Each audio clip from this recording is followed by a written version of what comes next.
Mom, What? are you ready to give your victim impact statement? I can't hear with these. I know. Am I allowed to say what Right here. I hear? You can sit here.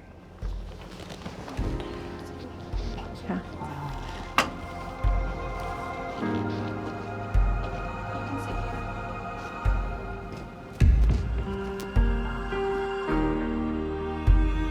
When you think of Alaska, you think of the quote-unquote last frontier. You wouldn't immediately think that there are some serious issues, some serious safety issues for Indigenous women here. It kind of is a stark contrast between the beauty of this place and to the ugly things that happen in rural Alaska. I think I would like to hear from our victims who want to make a statement. My victim impact statement revolves around how hard life has become without Mingnuna. I think about my quality of a life without my twin sister. I just think how precious she was and how he stole her. She doesn't get birthdays anymore. She doesn't get holidays. When our birthday comes around,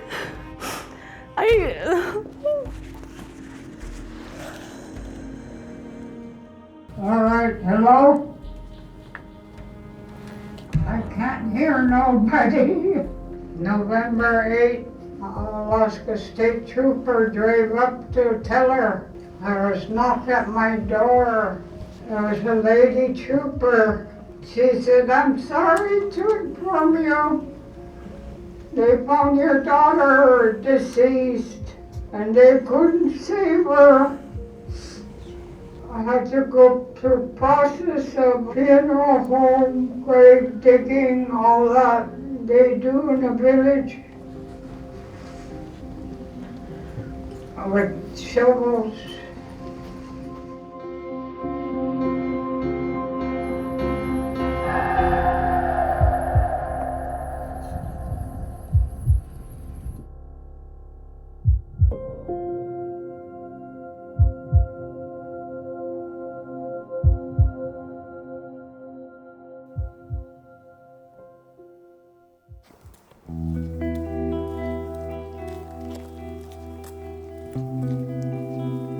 I'm Alice Pennick-Glenn. I am the host and producer of the Coffee and Clock podcast, a podcast to celebrate and explore contemporary Native life in urban Alaska. I'm also the host of Resolve, which is a podcast about missing and murdered Indigenous women in Alaska. I was born and raised in Utqiagvik, which is on the North Slope. I went to school down south for a few years and then came back. I was kind of more aware of my surroundings and I felt inspired. I felt a responsibility to help make the place that I grew up a better place. In Alaska, there's a long history of Native people being exploited, displaced, forgotten, and denied justice in many, many ways. I don't know if there is native words to describe intergenerational trauma. I do know that it's something that has been around for hundreds of years with my Aleut Unanga people. With the first wave of colonialism or invasion by the Russians, it's been around a long time.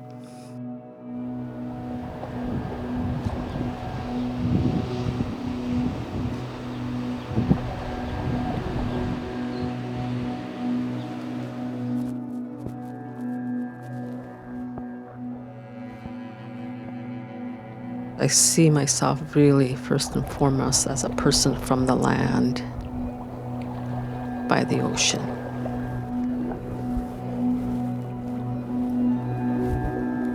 When you don't know who you are and where you came from and your history, and this is significant history, it impacts you in so many ways.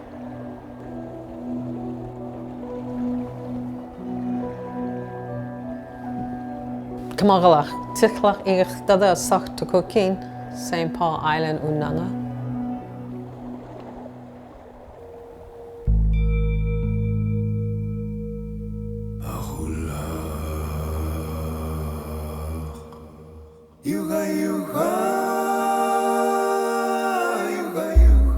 So can you please introduce yourself and a little bit about where you're from? My name is Billie Jean Miller.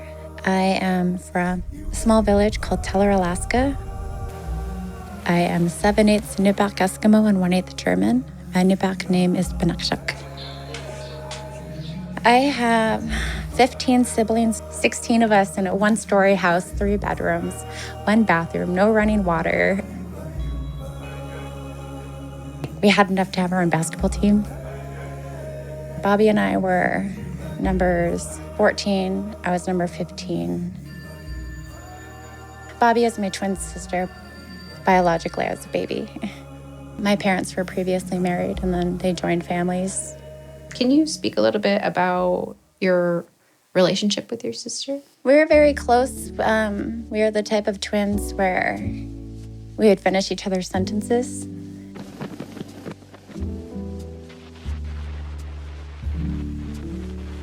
One time she fell out of a window while I was on the other side of town, and I started crying for no reason. In high school, we would feel each other. I'd be at home and I'd start crying and panicking, and I had no idea why I was having a emotional fit all of a sudden. And she'd call me 5 minutes later saying her heart was broken, and so we felt each other. So many memories. She's very traditional, very beautiful Eskimo dancer. I didn't know how to do it. I was too shy, but I enjoyed watching her do it. She was very fascinated and in love with her elders and the traditional lifestyle of eating the foods. And she was the fastest skier out of our school. The trail wasn't marked, and it was very icy, and she went downhill and couldn't stop herself. There were 18 stitches on the inside and 12 on the outside. How do you think that changed your guys' lives? She became very insecure. She went through plastic surgery twice to try to hide the scar, and she wore a big bandage on her face for 3.5 years, I think, because she was so traumatized by the bullying. And it didn't just happen with the girls in our school, it happened with our family. She became very insecure. That was what sparked anxiety for her, mental health issues. She was very loving, and I think it's because of all the hardship she endured. Her life was pretty dark, a lot of substance abuse. I think it was more so that she was a product of the environment and didn't know any better, because that's what we grew up seeing people do. When life gets hard, you turn to substance abuse, or you kill yourself if things get too hard.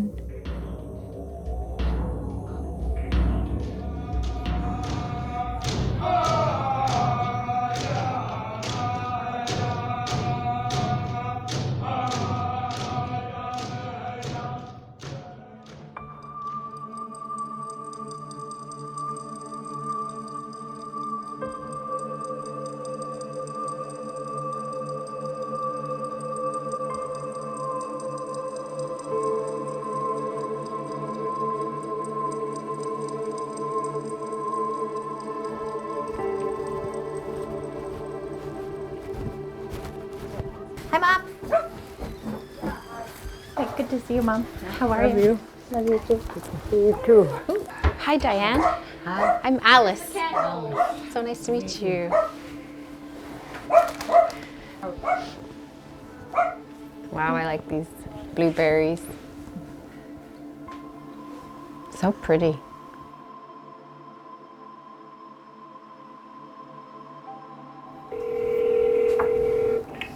Right now, the prosecutor is looking at trial.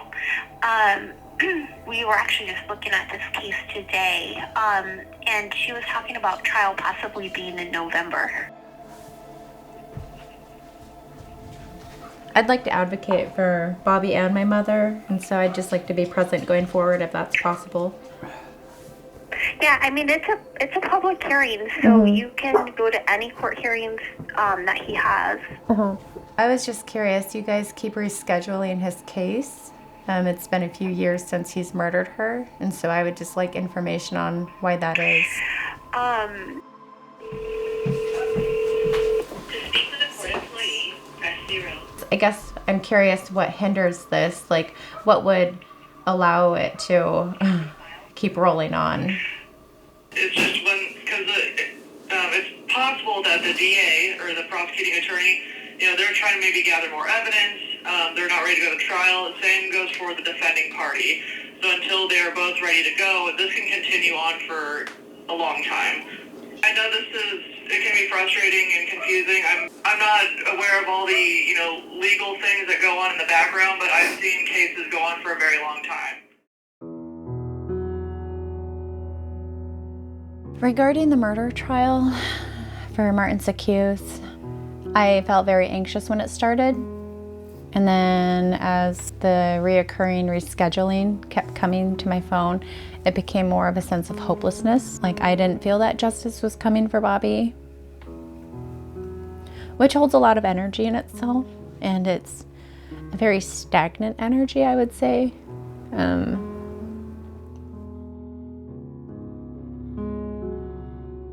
I do pray. I pray every day for them.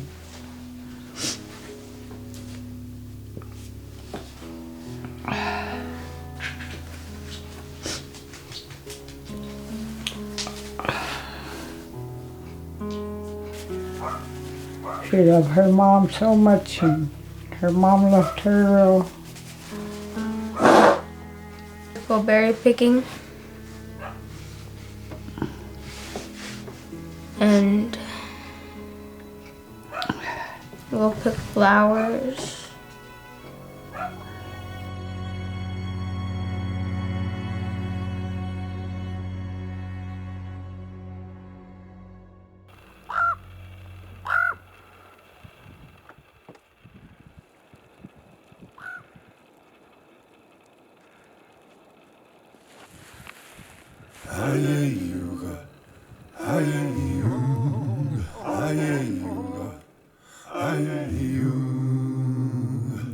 I would like to see my mother rest in peace.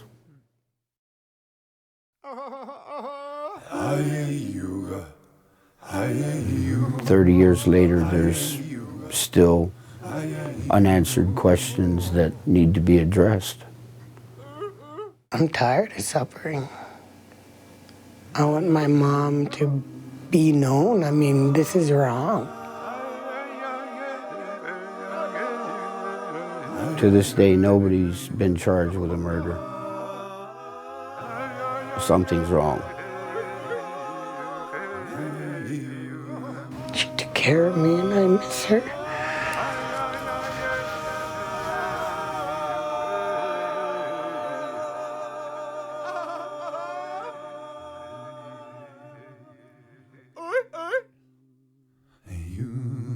When the officers did show up, it wasn't until the next day, 30 plus years later, I'm finally asking questions. I don't know what really happened, but that's what people say happened. So that's brutal.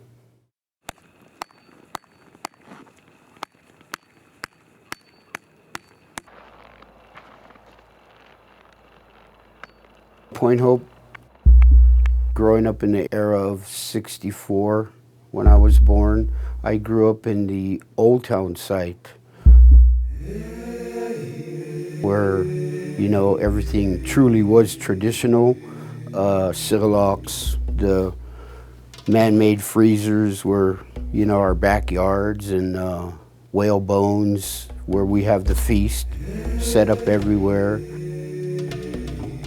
A lot of beach, North and South Beach is right there. People worked together back then.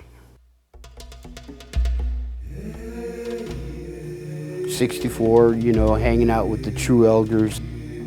That was a very powerful time for me. Just listen to their stories of how they lived in the past and the new coming.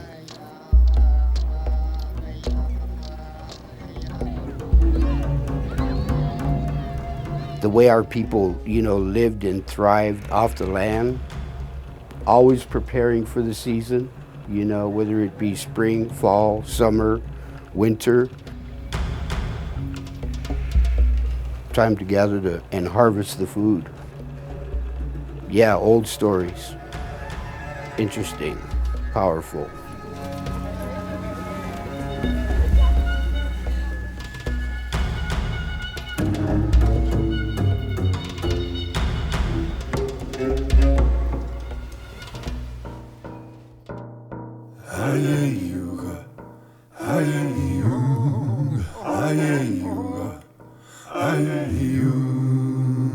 My mother had 5 beautiful children that were all raised in Point Hope, Alaska. I am Amos Charles, the oldest. Mama Harriet was a real kind, compassionate lady, got along with everybody in the community. She was a housewife, tended to her family setting, and a lot of times that wasn't enough. She was helping others in the community as well. My mother Harriet had absolutely no enemies in the community. She got along with everybody. She was a good cook. I know how to cook because of her. I was the oldest in the family of all my siblings, and I used to hang out with her in the kitchen. My favorite was the upside down cake, to the apple pies that were homemade by my mom.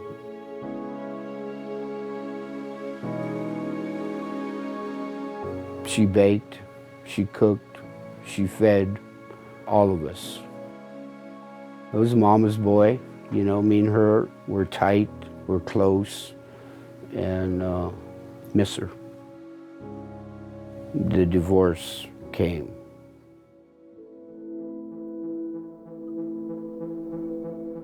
I was 16, 17 when my dad chose to leave for another lady. Life changed. It was such a shock. I moved with my mom, and I was like still a baby. And I got to be the man of the house now, in my mom's household, which is not natural. I didn't go to school. I drank, smoked a lot of weed back then. Assumed that I was an adult when I really wasn't. I was a kid hurting. Went through that process of rage, hate, which is everything that wasn't of the household prior to the divorce. So, very sad deal.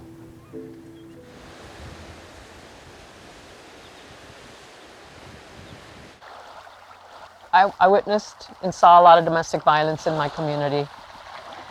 And I think it's related to the fact that folks who just are displaced and the trauma of what happened to our people.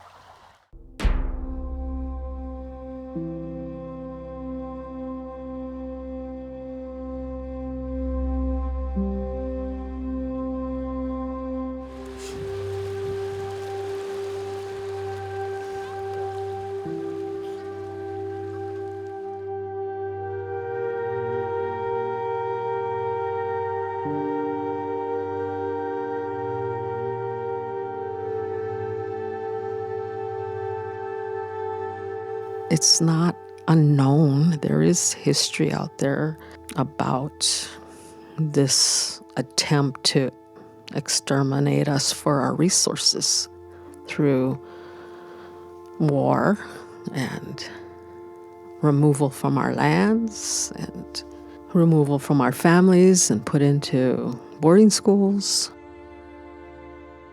Even language. Yeah, all of that. That's the systematic genocide that people refer to.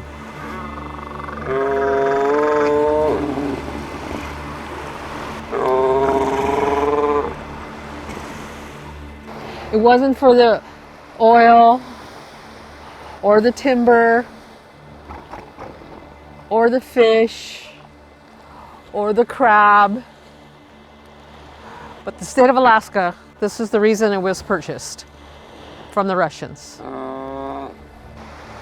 And there's a story called Igadada, and it tells of the first Aleut Unanga to step on the island.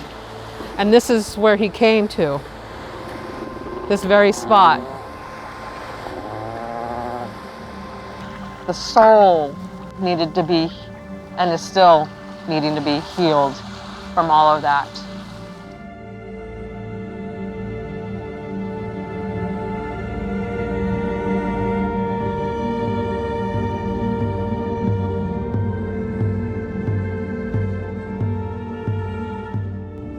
Here in St. Paul, we had 1 to 2 people that when there was an issue in the community, it was brought to this person's attention. And that person would work with the family and approach the family and discuss the situation with the family and figure out how to deal with it. That changed when we decided to have a city, I believe, and then we brought in city police. We as a family would like to see to it that my mother's case is reopened. I would like to see the men that were responsible held accountable. There has to be accountability, not only from the police department. The court system has some questions that I would like to have answered.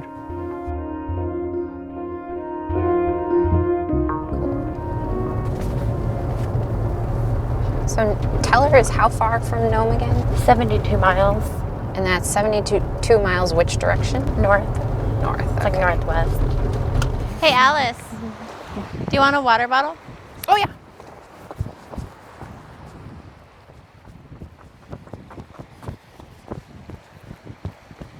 Thank you.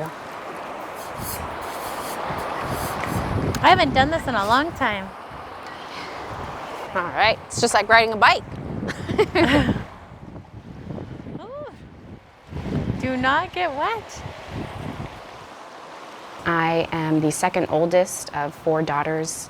I have many aunties. When I see the women becoming a number, becoming a statistic, it bothers me because it could be me, it could be my mom or one of my sisters. So it's really important for me as an Inupiaq person to help shed light on some of these issues. It almost feels warmer on the tundra. Yeah, I'm glad it's not wet. Yeah. It's a beautiful place to grow up. Mm-hmm.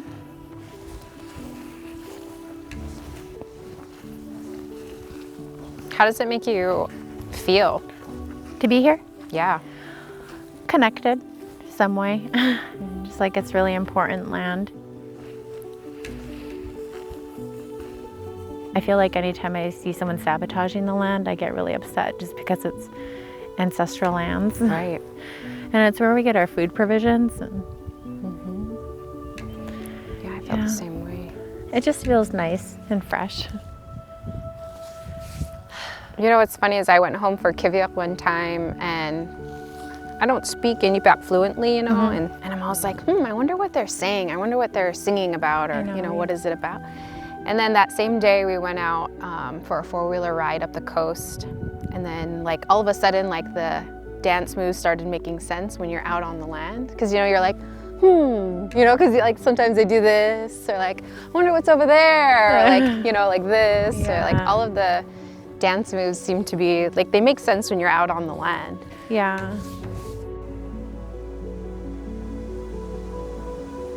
How are you feeling about going to Teller? I feel anxious. Like I know seeing Bobby's grave, it's a very electric ride for me. I start feeling energy as soon as I get towards that road. And then it's just like a wave of emotions.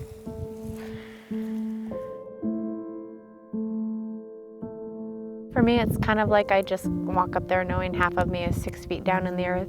And it's like physically she's right there. It's hard.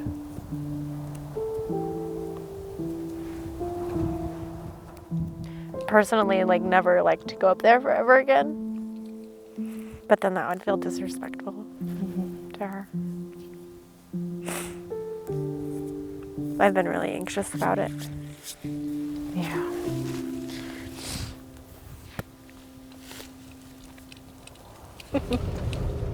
Okay, Boots, uppy. Yep, this is my home. This is where I grew up. Hi, Starlet. Auntie, What? do you know how to do this? I feel like... Wait, show me. Like, look at me and show me. Real cool. Yeah, move your hair on the other side, too. That's so random. In the mirror. Crazy girl. Did you show Graham that? Mm-hmm. Did she laugh? This is my first time seeing you this summer. Crazy. It's mid-July. Where you been? Home, watching YouTube. Sounds about right.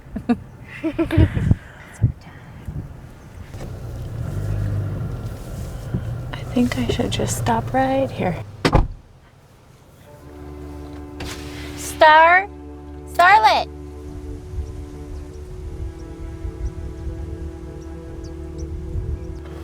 I feel really stressed out right now.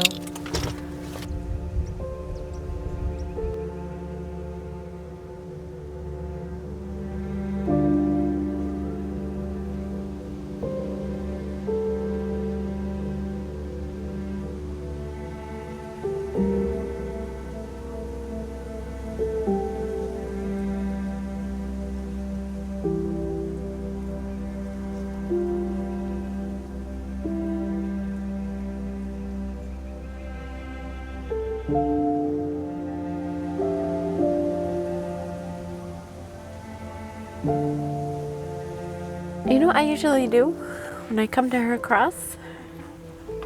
I usually play her song. You remember it?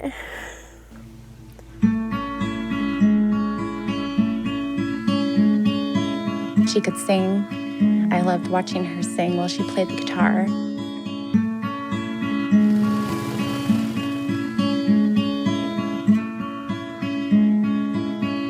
She's a very good mother.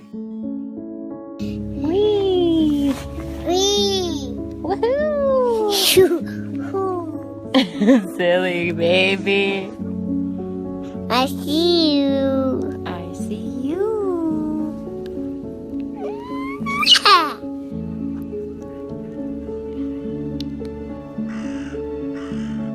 Hey, let's touch a rock. Touch one with me. So I could feel close to her. Really hard, huh?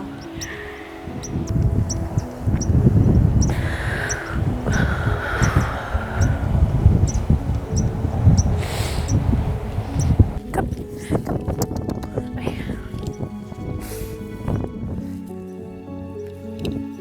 I feel like I lost my breath.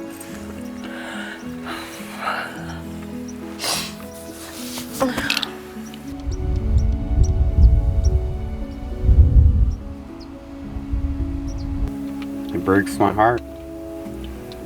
No woman should go through that ever. No family should ever go through that. No parent should ever have to say goodbye to their children.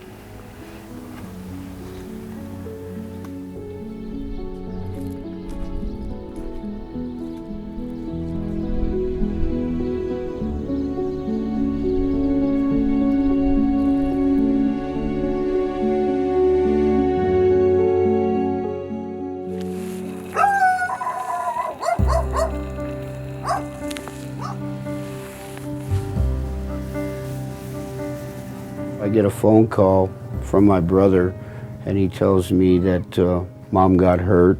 The full picture was never really shared with me at the time, up until recently when I started asking questions. Well, what really happened June 9, 1985? My mom was brutally tortured for many, many hours, maybe 8 or 9 hours, by 3 men in my grandma's house. North Slope Borough Police Department was called all night long.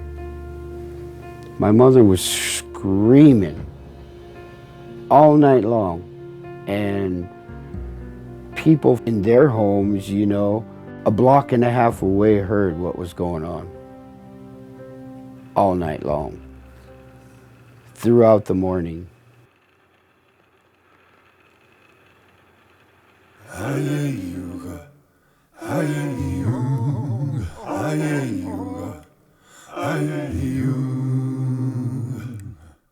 As a result of what my mom had to go through, she died within hours of the ambulance picking her up. Why didn't the North Slope Borough Police Department stop this when they were called? I started asking questions. People in the community who were the perpetrators, they pretty much told the entire communities over the past 30 years that they were involved.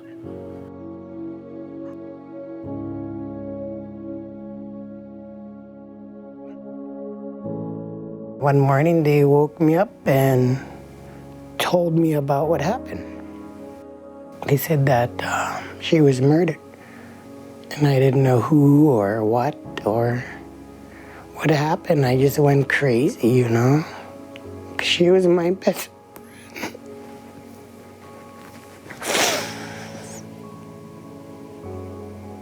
To my mom, we didn't see her until we saw her in the casket. And she was all beat up, bite marks everywhere.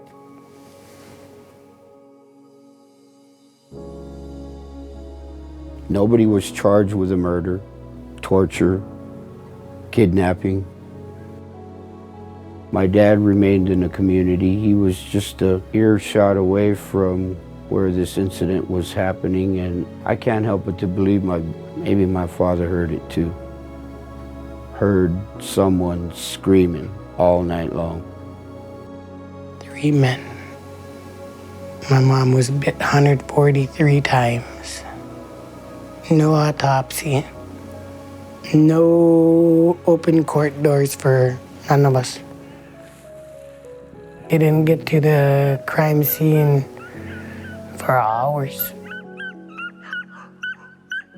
About a month and a half later, my dad shot himself.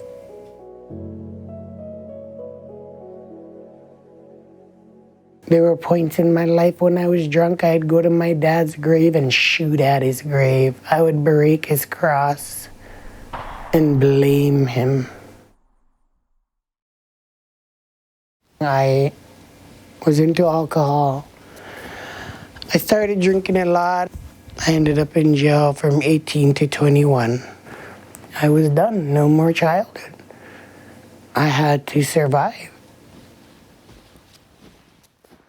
I have many questions. You know, why didn't the North Slope Borough Police Department show up? Why didn't they stop this? I know when I was there, they were on call 24/7, and it did show up 24/7 for minor situations like me stealing a motorcycle. I went to jail, so, you know,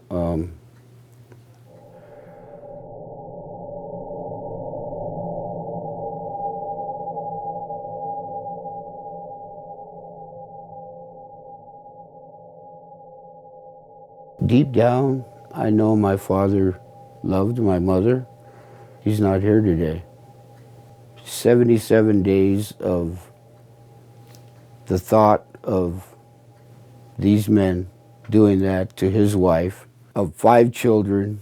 They were together for 20 years. He's a leader in the community. Everybody looked up to him. I know it hurt him. I know it hurt him bad. And I believe that He felt responsible.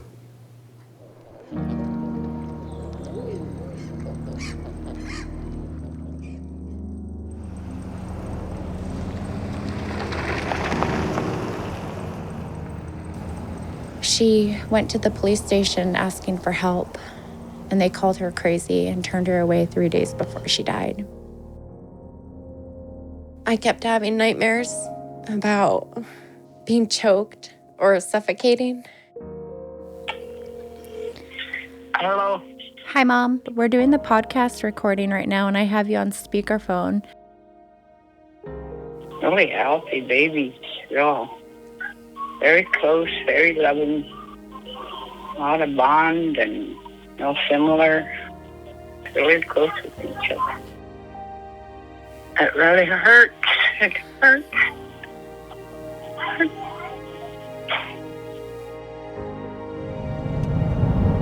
In 6.2 miles, turn left onto West Evergreen Avenue.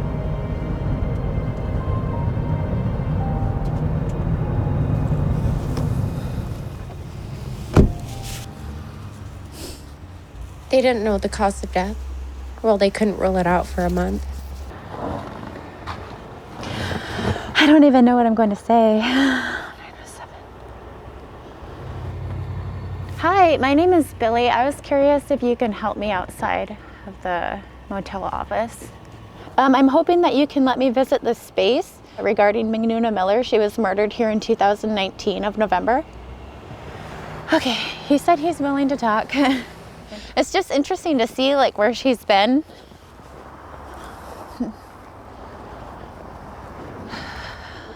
911, what's the address of the emergency?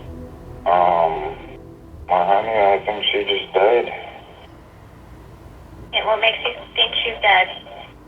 She's not breathing anymore. I just woke up and she was like that. I think it was 336 is where she was at. Can you confirm it in any way? I don't have, all of our documentation is not here on site right now. Yeah, we everything at home. Yeah. What's her name? Mingnuna Miller? Miller? Miller. It was under Martin Secuse though. That was the man that murdered her. Martin? You would do that, Martin. Martin. Yeah. Those are Sara maybe. Martin? Yeah. Kill her? He murdered her here. Martin Secuse murdered. I cannot remember this. Yeah, he strangled her. Oh. It was a phone call around 3:30 in the morning when Palmer Police Department showed up. Oh. On November 8th. Oh. Yeah. Yeah, maybe I'm too old, you know? Oh, yeah. I'm sorry. It's okay. Yeah. Ben, where can I find 336? Is it back this way? Long building on the right. Okay. Thank you.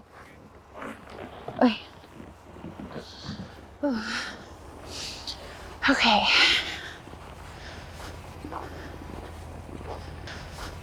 You will see that the scene was a bit of a mess.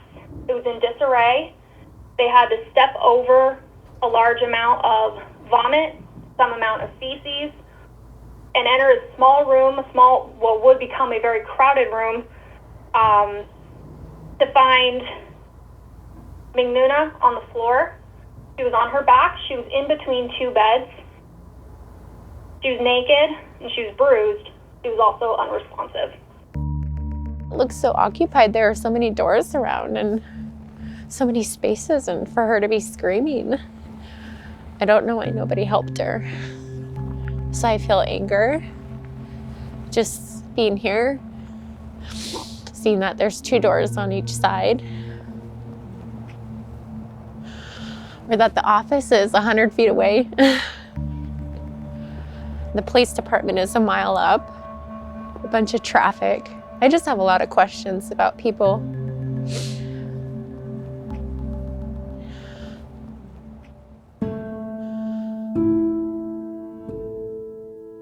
We had to wait over a month to get any information. Her cause of death, she was suffocated. The media, they were so quick to jump to conclusions that she was drunk or she was high on cocaine. She didn't deserve that, and I believe a part of that is that she's a Native woman. The stereotypes. She was bullied all her life, and then she continued to be bullied even after she died. November 2019, Martin Secuse had confessed to murdering Bobby. He admitted what he did to her, and his reason for murdering her was that she wouldn't stop screaming.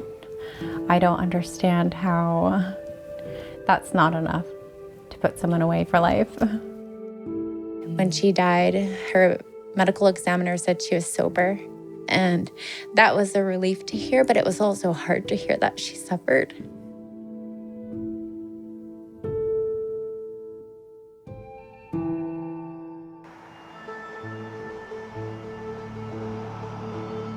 Ms. Meyer, are we ready for trial in Mr. Secuse's case? Yes. Okay.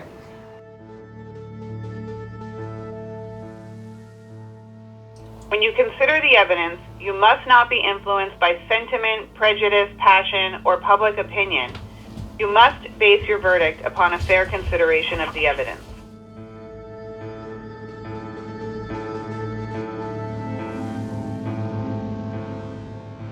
You'll hear about how there was a significant amount of blood, that there was a significant amount of stain pressure placed on her neck. The physical evidence of this case will prove beyond a reasonable doubt that Martin Secuse was not only the cause of her death, but that he did so, and that the evidence will establish that he committed the crime of second-degree murder. Do you solemnly swear or affirm that the testimony you will give in this case now before this court will be the truth, the whole truth, and nothing but the truth? Yes. You may be seated if I can. You may be seated if I can. Remain standing, raise your right hand, and Madam Clerk will swear you in. I do. I do. Since we brought you down here, you're not under arrest or anything like that. But I'm going to read you your rights just so you understand them like they do on TV. So we're here, having a trial, because Mr. Secuse did not kill Miss Miller. Fits the pattern of somebody who's going through significant alcohol withdrawal. And her body told the medical examiner a story that I expect will be discussed heavily during this trial. In my opinion, based on the evidence of looking at the rest of the body and the neck, was to a fatal degree. I think strangulation was the fatal cause of death.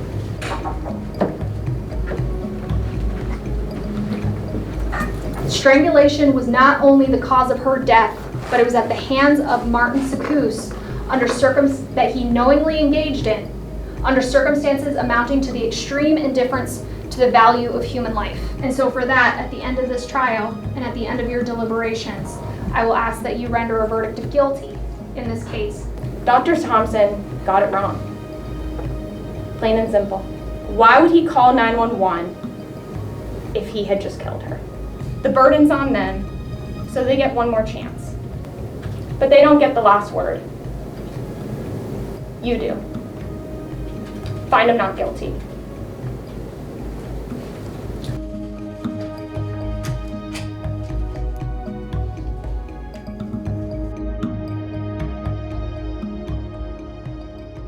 I was curious, how would you like your baby and your daughter to be remembered? It was very beautiful, very traditional. Eskimo dancing, for Eskimo food, for everything. What would justice look like for you? I hope he gets life. There's never going to be a closure, but I want justice.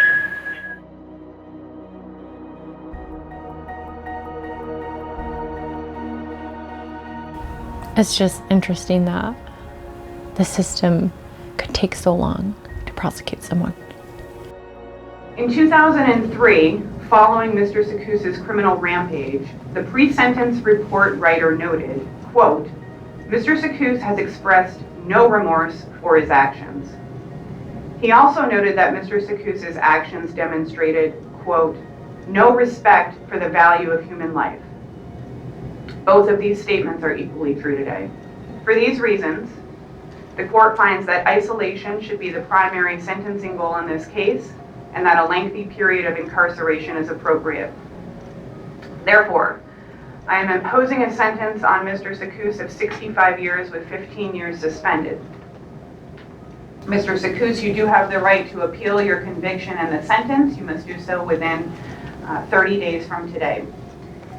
And with that, we need to go ahead and fingerprint Mr. Secuse.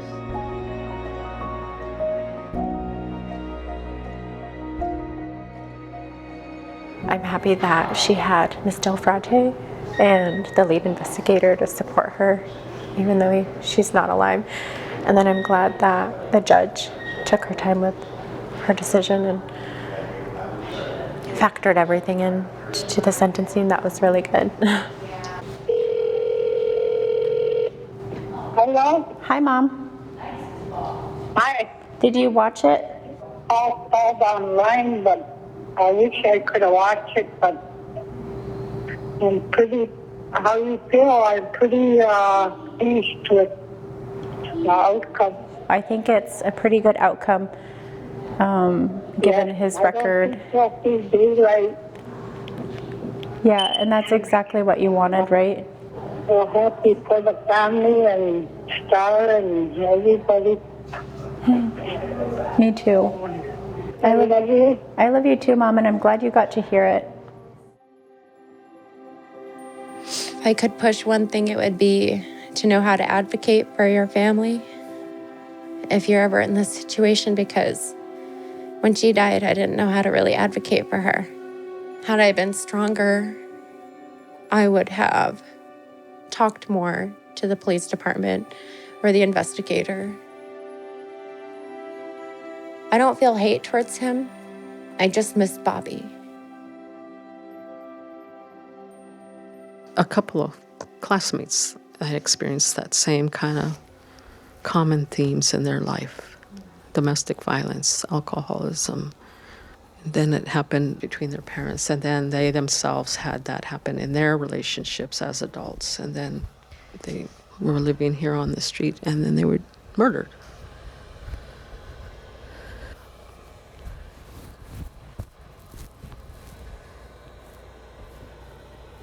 The Aleut Unanga people, we attribute kindness.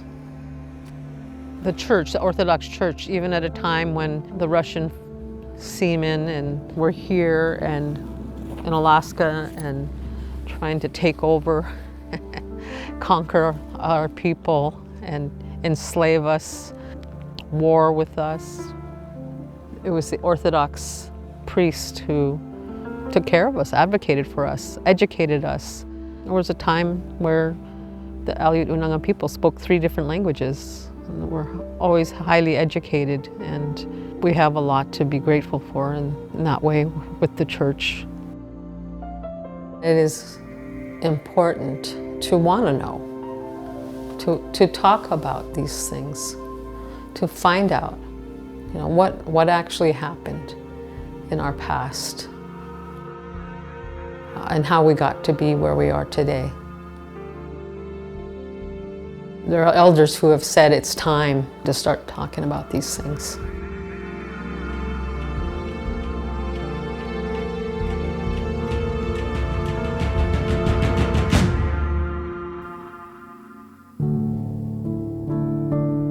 I would like to see the case reopened. My brother didn't know I had this Bible. My mom taught me forgiveness. Is it healable? I believe so. What my mother shared with me, which is Christianity, I find peace, and it's something that I fight for every single day to hang on to. I had to reconnect with getting counseling again, so I'm back in counseling because I need to be in counseling.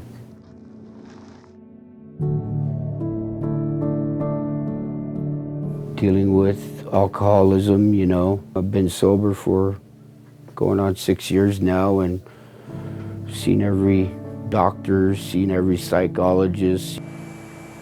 I finally feel healthy enough to address it and move forward. My art has been one of the main jugglers to my recovery.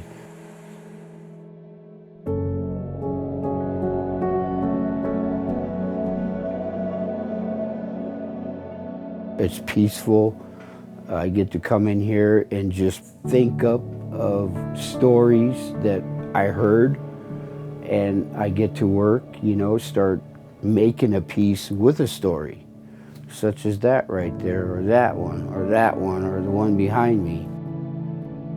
And everything I do is original, traditional, cultural ties to Tikiyuk, Point Hope, Alaska. It's all about recording my culture in art form. I feel responsible as the oldest son to see to it that, you know, my mom is treated with dignity and respect. As a person, nobody should have to deal with this kind of torture, rape, and abuse and just, you know, shoved in the box and forgotten without any resolution, without any closure, without any justice. Here we are in the United States of America where, you know, we have a law system that has failed Harriet Lane. I've not only had to deal with forgiving myself for what happened to my mother, I blame myself forever. This is not about revenge. I think it's proper that my mom be treated as an equal. Welcome everyone, thank you for joining us today. Harriet Lane. Where's Mom's name? Where's your name? There you go.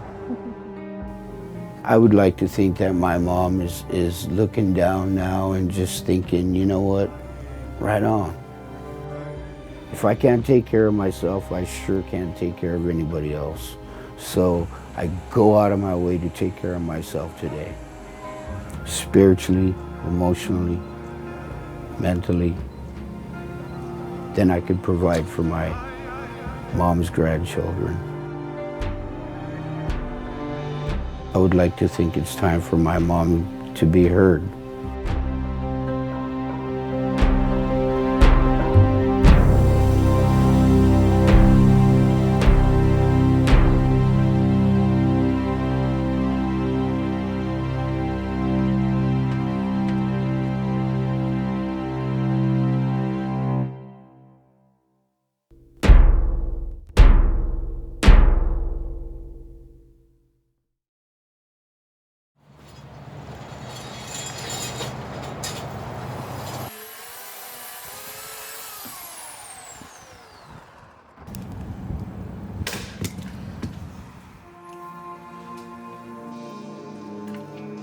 Systematically, the system fails Native women. I would like laws to be more strict. When it comes to prosecuting someone who has committed domestic violence,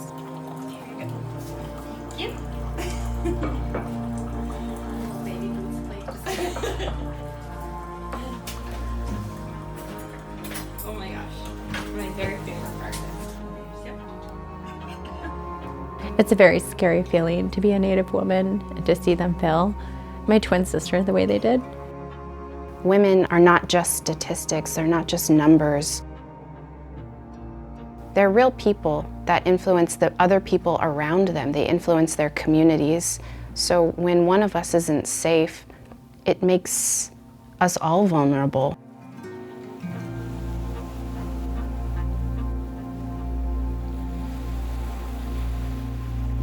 I have stability in my home. I have safety in my home. I have peace in my home. I have Boots. I have Ashley, who's very supportive and loving and who's very graceful. For Starlight, I hope she finds happiness and healing and purpose. I hope that she finds a motherly figure in someone after my mother passes. I hope that she will continue to remember my twin sister and find little pieces of her throughout her life in many different places that she feels is safe.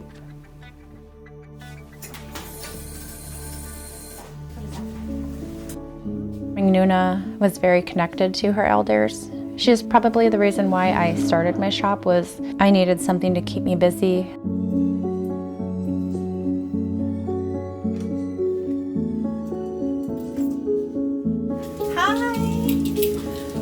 I'm just gonna take everybody's orders, okay? We'll start with you. What would you like? A macchiato? What would you like? I'll have Americano. An Americano. I think I'm the only business owner that has a donation box set up like that where elders can come in for free coffee. Oh, you're a twin too? She was a twin. Can I give you a hug? Thank you for sharing. I didn't know that.